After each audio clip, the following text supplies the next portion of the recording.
Vamos a realizar el diseño de un foco o lámpara de LEDs, para lo cual, si para limitar la corriente de LED utilizamos una resistencia y conectamos a una fuente de 127 voltios de corriente alterna, podemos ver en la gráfica que en promedio un 98% de la energía que se consume sería en la resistencia y un 2% se aprovecharía en el LED. La razón de ello es la enorme diferencia que habría entre el voltaje del LED y la fuente que lo alimenta. Pues nosotros, en lugar de la resistencia, vamos a utilizar un capacitor para limitar la corriente del LED. Con esto, como la situación del consumo de energía cambia, ahora tenemos un 65% del consumo aprovechado en el LED, mientras el 35% se pierde en unas resistencias que no pueden ser omitidas. Más adelante les voy a decir por qué, pero definitivamente que hay una enorme diferencia al usar el capacitor en lugar de la resistencia. Las resistencias a las que me refiero son estas dos, pero su valor no es adecuado para limitar la corriente. Su función es otra que explicaremos más adelante en el video. Este es el diagrama que vamos a utilizar. Primero tenemos la fuente de alimentación, que es la red eléctrica que tenemos en casa. En mi caso, es de 127 voltios con una frecuencia de 60 Hz. Al final del video voy a poner en pantalla una tabla con los diferentes valores para el caso en que en tu ciudad el voltaje y la frecuencia de alimentación sea diferente, ya que influye de manera importante. El siguiente componente es este capacitor. Su función es la de limitar la corriente que va a circular por los LEDs. Esta resistencia de 560 kiloohms tiene la función de descargar el capacitor cuando apagamos la lámpara. A continuación, un puente de diodos. En la entrada de este puente, la onda de corriente alterna tiene fases positivas y fases negativas. Pero en la salida, las fases negativas se convierten en positivas. Esa es la función del puente de diodos, justamente aquí.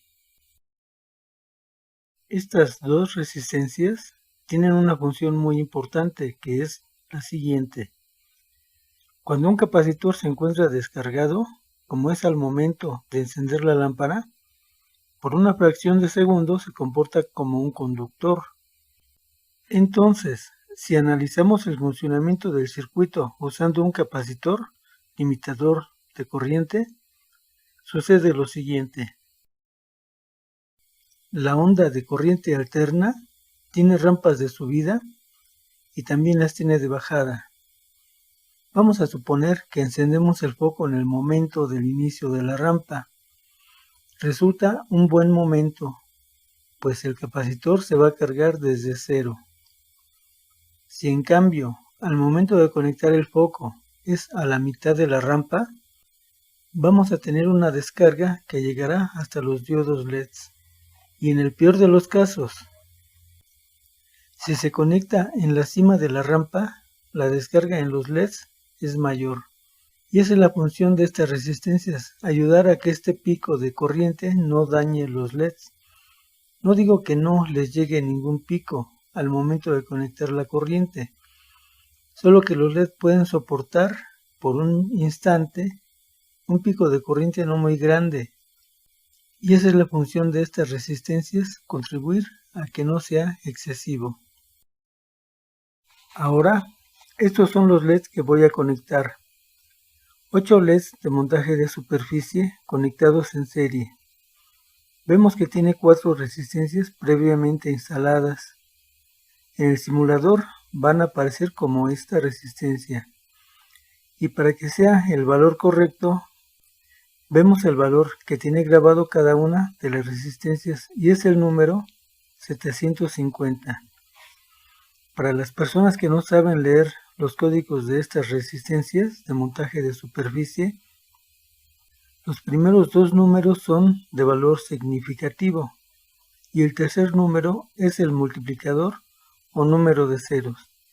Y como el número es cero, entonces no cuenta y no lo colocamos, resultando un valor de 75 ohms por resistencia. Como son 4, multiplicamos 75 por 4, dando un valor total de 300 ohms. Entonces, en el circuito a simular, colocaremos esta resistencia con un valor de 300 ohms. Por experiencia propia, he visto que este valor de resistencia no es suficiente para proteger los LEDs al momento del arranque del capacitor. Entonces le voy a sumar el valor de esta otra resistencia, que en este caso de 470 ohms. Con ella me da un valor total de 770 ohms. Con respecto a los diodos LEDs, cuentan como todos con un ánodo que va conectado hacia el positivo del puente y un cátodo el cual es negativo. Para poder identificar las terminales, el ánodo tiene una muesca o rebaje en una de sus esquinas y ya montado viene marcado con el símbolo positivo. Y el último de esta serie de 8 LEDs es el que se muestra, que va conectado a tierra o negativo. Por último, muchos focos de este tipo llevan un capacitor electrolítico de poca capacidad, menos de 10 microfaradios en la salida del puente de diodos.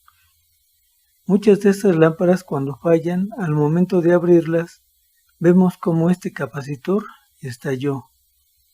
La razón de que este capacitor estalla se debe a que su valor de voltaje que puede soportar oscila entre 50 a 60 voltios. Entonces, al momento de que alguno de los LEDs se llega a abrir, el voltaje en las terminales del capacitor se eleva muy por arriba del voltaje que puede soportar, debido a que es la serie de LEDs los que estabilizan el voltaje en el circuito. Esa es la razón de que estalle este capacitor. En mi caso, no voy a instalar ningún capacitor físicamente, aunque en el simulador voy a conectar un pequeño capacitor de solo 10 nanofaradios. La razón de conectar este capacitor es para que el simulador no me marque error, porque si no lo conecto, no podré realizar la simulación. Este capacitor es tan pequeño que no va a alterar la lectura de voltaje y corriente que circula por los LEDs. Ya con el simulador en funcionamiento, tenemos activos los siguientes instrumentos. Un amperímetro, que será el que nos mostrará la corriente que estará circulando por el circuito. Un voltímetro para ver el voltaje en los LEDs. Y un osciloscopio que nos permitirá ver la forma de onda a la salida del puente de diodos. Y ya como último detalle, si observamos los diodos LEDs, 7 de ellos son de color azul y el número 8 es de color rojo. Esto es porque en mi simulador no cuento con LEDs de luz blanca, así que los tuve que combinar para que la suma del voltaje de todos ellos me dieran el valor de voltaje como si fueran todos de luz blanca. Vamos a ejecutar la simulación con el capacitor de 330 nanofaradios. La corriente no debe pasar de 20 miliamperes, pues con este capacitor nos da una corriente de 12 miliamperes. Detenemos la simulación y vamos a aumentar el valor del capacitor para aumentar un poco la corriente en los LEDs. Vamos a probar otro capacitor. ¿Cuál será correcto? Yo creo que voy a probar con este 470 nanofaradios para ver qué sucede. Ejecutamos de nuevo el simulador y ahora tenemos la lectura de 17 miliamperes. Yo creo que la corriente la voy a dejar en ese nivel. 17 miliamperes es un nivel seguro para los LEDs. En cuanto al voltaje, vemos que está dentro del rango de 24 voltios. Desplegamos el osciloscopio para ver la forma de onda. Podemos ver las ondas de fases positivas que alimentan a los LEDs. Tal vez alguien pudiera pensar, si estas ondas pudieran notarse como un parpadeo en la luz emitida. La respuesta es que no. El ojo humano no es capaz de distinguir estas variaciones en la luz porque son demasiado rápidas. Lo único que vemos es que la luz es constante. Vamos a verlo en la tarjeta protoboard. Estamos listos y procedemos a energizar el foco. Ahí lo tenemos funcionando. Y hasta aquí voy a dejar el video. En el siguiente voy a mostrar algo que mencioné en el video anterior, acerca del voltaje de LEDs, cómo es que se estabiliza solo. Eso es todo, hasta la próxima y que les vaya bien.